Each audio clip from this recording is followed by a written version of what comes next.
جب میں اس وقت منسٹر تھا آج سے 11 سال پہلے کہ جی یہ بننا چاہیے، تو وہ بھی انشاءاللہ آپ کا ADP میں آ چکا ہے، وہ بھی آپ کا انشاءاللہ بنے گا تاکہ پورے 11 ضلعوں کا جو آپ کے اوپر ایک دم بوٹل کا رش بنتا ہے یہ ڈسٹریبیوٹ ہو کے اس طرف نکل جائے گا، پشاور کے اندر یہ رش کم ہو جائے گا۔ اسی طرح ابھی ہمارا ایک اور پلان ہے انشاءاللہ کہ آپ کا یہ جو تہکال ہے، اب تہکال سے نیچے آپ آتے ہیں اور آ کر نیچے آپ نے اگر کہیں جانا ہے تو آپ کو پورا یہ کینٹ اور پھر یہ GT روڈ پورا آپ کو کرنا پڑتا ہے۔ تو تہکال سے ہم ڈائریکٹ ایک روڈ نکال رہے ہیں جہاں پہ رن وے ہے آپ کا، وہاں سے اس کو کنیکٹ کر رہے ہیں ورسک روڈ کے ساتھ، تاکہ جسے باہر سے جانا ہے یا باہر سے آنا ہے تو وہ یہ پورے 12 کلومیٹر کے بجائے وہاں سے آئے اور یہاں سے جائے، تاکہ یہ بھی یہاں پہ ٹریفک کا فلو جو ہے کم ہو۔ تو وہ بھی انشاءاللہ بہت جلد آپ دیکھیں گے کہ وہ بھی شروع ہوگا۔ ناردرن بائی پاس کو ہم جلد مکمل کروا رہے ہیں انشاءاللہ، کافی سالوں سے وہ بھی شروع تھا، اس میں بھی پہلے فیڈرل حکومت ایک گزر گئی، پھر ہماری گزر گئی، پھر کوئی PDM 1 گزر گئی، اب PDM 2 آ گئی، تو اب انشاءاللہ اس سال میں ہم نے اس کو مکمل کر کے اس کو چالو کرنا ہے۔ وہ انشاءاللہ چالو ہو جائے گا تو اس سے بھی ہمیں ایک سپیس ملے گی۔ اس کے علاوہ ہمارا جو انڈسٹریل اسٹیٹ ہے، را میٹیریل آتا بھی ہے اور فنش پروڈکٹ جاتا بھی ہے، وہ بھی ہماری آبادی کے اندر جو ہے، کیونکہ وہ ٹرک ہوتے ہیں اور ٹرالے ہوتے ہیں، تو ہمارے انڈسٹریل کو بھی تکلیف ہے اور وہ بہت زیادہ ٹیکس بھی دے رہے ہیں، ان کا حق بنتا ہے کہ ان کو فیسلٹی دی جائے، اور ہماری عوام کو بھی تکلیف ہے ہیوی ٹریفک کی۔ تو انشاءاللہ ایک اور روڈ ہے جو انڈسٹریل اسٹیٹ سے ڈائریکٹ نکلے گا اور آپ کے رنگ روڈ یا آپ کے یونیورسٹی روڈ سے ہٹ کے ڈائریکٹ جا کے وہ ناردرن بائی پاس کو کنیکٹ کرے گا، تاکہ یہ بڑی ٹریفک باہر سے جائے، وہ بھی ADP میں آ چکا ہے۔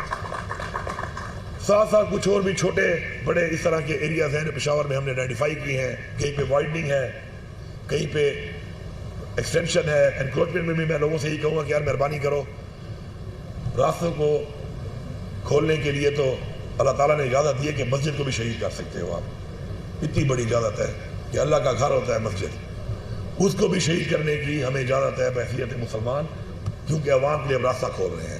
یہ جتنے بھی لوگ انکروچمنٹ کر کے یہ قبضے کر کے راستوں پہ آ جاتے ہیں نا، اگر یہ وہاں پہ کاروبار کر رہے ہیں تو ہمارا ایک بڑا غلط کانسیپٹ ہے حرام اور حلال کا، ہمیں اس کو ذرا ٹھیک کرنا پڑے گا۔ میں ایسی جگہ پر قبضہ کر کے اور میں کہتا ہوں میرا کوئی روزگار ہے اور میں نے قبضہ کیا ہوا ہے، تو میرے خیال میں یہ میں حلال کی کمائی بچوں کو نہیں کھلا رہا، حرام ہی کھلا رہا ہوں، کیونکہ یہ میں لاکھوں یا کروڑوں لوگوں کی ایک پراپرٹی ہے، حکومت کی، ریاست تو عوام کی ہوتی ہے، تو اس کے اوپر میں کس لیے قابض ہوں کہ میں طاقتور ہوں یا میری سفارش ہے یا مجھے کچھ کہنے والا کوئی نہیں ہے، تو اس کو ایوائڈ کریں، جتنی بھی آپ کا جگہ ہے اسی میں ہی آپ کر لیں، اس میں برکت بھی ہوگی۔ یہ برتے کام کر کے آپ یہ مسائل نہ بنائیں۔ ابھی ہمارا یونیورسٹی روڈ کے اوپر بڑا مسئلہ تھا، ہم نے اس کو ماشاءاللہ کافی حد تک کھول کے ٹھیک کر لی ہے، مزید بھی کچھ مسائل ہیں پشاور میں۔ اس کے علاوہ جو ہے ہمارے انشاءاللہ آپ دیکھیں گے کہ اس سال کے اندر پشاور میں آپ کو پچھلے سال میں بھی آپ نے دیکھا ہوا کہ ہم کافی کام کر رہے ہیں کہ پشاور کو امپروو کر رہے ہیں۔ اس سال میں آپ کو یقین دلاتا ہوں کہ پشاور کے جو مکمل پورے پشاور کا ایک پیکیج ہے، اس کے اندر آپ کو پشاور جو ہم کہتے تھے نا کہ پھولوں کا شہر ہے، تو پھولوں کے شہر میں تو مجھے آگے پہلے آرٹیفیشل پھول لگانے پڑے۔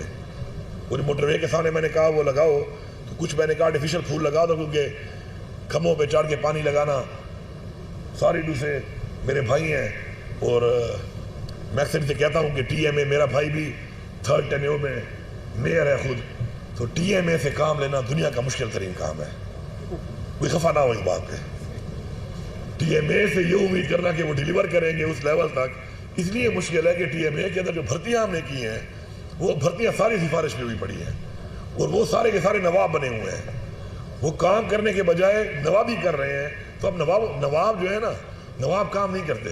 نوابوں کا کیا ہوتا ہے، نوابوں کے جو نوکر ہوتے ہیں انہوں نے بھی چاکر رکھے ہوتے ہیں، وہ بھی چاکروں نے نوکر رکھے ہوتے ہیں، تو نوابوں سے تو کام اب لے نہیں سکتے۔ تو اگر میرٹ کی بنیاد پہ کام ہوا ہوتا تو تھوڑا زیادہ ڈیلر ہوتا۔ اب ہم انہینس کر رہے ہیں اس چیز کو اور بہتر کر رہے ہیں۔ پشاور میں کل ہی ہم نے ہارٹیکلچر کا پورا ایک اپنی ایک نئی چیز بنائی ہے، کیونکہ ہم چاہتے ہیں کہ اس کے لیے علیحدہ سیٹ اپ ہو، علیحدہ لوگ ہوں اور ان کو علیحدہ بجٹ ملے اور وہ یہ کام کریں، اور آپ کو انشاءاللہ اگلے 1-2 مہینے میں اس کا امپیکٹ نظر آئے گا پشاور کے اندر۔ باقی جو کام نہیں کرتے ان کو بھی میری ایک ریکویسٹ ہے، یہ پھر میں وہی بات کروں گا، دیکھو ہر انسان نے مر جانا ہے، ہمارا یہی ایمان ہے، لیکن پتہ نہیں شیشے کے سامنے صبح جب اپنا بوتھا ہم دیکھتے ہیں تو ہمیں لگتا ہے کہ شاید ہم ان مرنے والوں میں نہیں ہیں، ہر ایک کو یہی لگتا ہے، اور جب بوڑھا بھی ہر انسان نے ہونا ہے، لیکن شیشے کے سامنے اپنے آپ کو دیکھ کے بندے کو لگتا ہے کہ نہیں شاید میں تو بوڑھا نہیں ہوں گا، میں تو جوان رہوں گا. یہ ہماری ایک فطرت ہے، اس کو ہمیں بدلنا پڑے گا.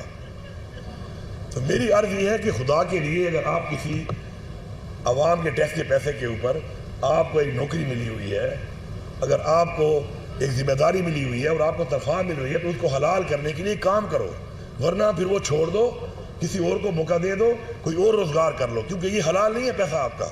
میں آپ کو بتا رہا ہوں، کسی کے ذہن میں اگر یہ بات ہے کہ جو اس کو ڈیوٹی دی گئی ہے، ذمہ داری دی گئی ہے اور اس کے لیے اس کو اجرت دی جا رہی ہے چھوٹے اسکیل سے لے کے بڑے اسکیل تک، اور وہ اپنی ذمہ داری پوری نہیں کر رہا تو وہ حرام کھا رہا ہے. وہ اپنے آپ کو یہ نہ کہ میں حلال کھا رہا ہوں. ہی از ڈوئنگ کرپشن. یہ بھی کرپشن ہے بہت بڑی، ڈیوٹی نہ کرنا، بلکہ سب سے بڑی کرپشن یہ ہے کہ آپ کر ہی نہیں رہے کچھ.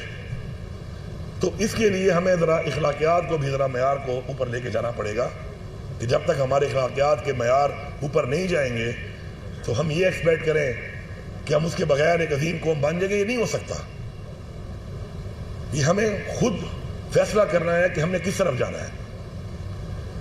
اور اگر ہم یہ فیصلہ کر لیں کہ ہم نے دیانتداری کے ساتھ، جو اسلام کی تعلیم ہے، کوئی راکٹ سائنس نہیں ہے اس میں، بحیثیت مسلمان یہ اسلام کی تعلیم ہے کہ دیانتداری. دیانتداری کیا ہے؟ دیانتداری کا مطلب ہے کہ آپ نے دیانتداری سے ہر کام کرنا ہے. اس ہر کام میں آپ کی ڈیوٹی بھی آتی ہے، آپ کی جو ذمہ داری ہے وہ بھی آتی ہے. پھر ہمیں جھوٹ بولنے سے منع کیا گیا ہے. سارا دن ہم جھوٹ بول رہے ہیں، سارا دن ادھر نمازیں بھی ہم پڑھ رہے ہیں، ادھر جھوٹ بھی بول رہے ہیں. ملاوٹ کون کر رہے ہیں؟ ہم ہی کر رہے ہیں. اس ملاوٹ سے لوگ بیمار بھی ہو رہے ہیں، مر بھی رہے ہیں. میں یہ سمجھتا ہوں کہ میں قاتل نہیں ہوں، میں قاتل ہوں. جو بندہ میری ملاوٹ سے بیمار ہو کے مر رہا ہے اس کا قاتل میں ہوں. اگر کوئی یہ سمجھتا ہے کہ وہ ملاوٹ کر رہا ہے اور اس سے کوئی گناہ نہیں ہو رہا تو وہ قاتل ہے بیسیکلی تمام ان لوگوں کا جن کی صحت خراب ہو کے وہ مر رہے ہیں اس ملاوٹ کی وجہ سے. یہ ہے اسلام. اسلام کی تعلیمات کو فالو کرو.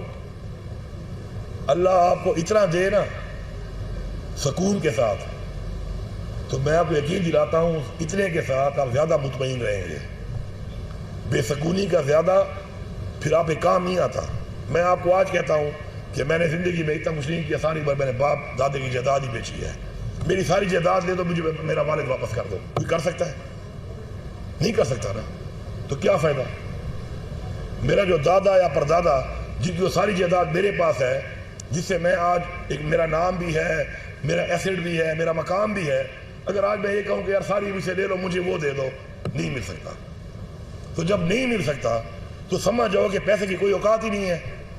کیا آپ بیماری کا علاج پیسے پہ آپ کر سکتے ہیں؟ نو. ایسی بیماریاں بھی ہیں کہ جس کا علاج پیسہ ہو بھی تو آپ نہیں کر سکتے.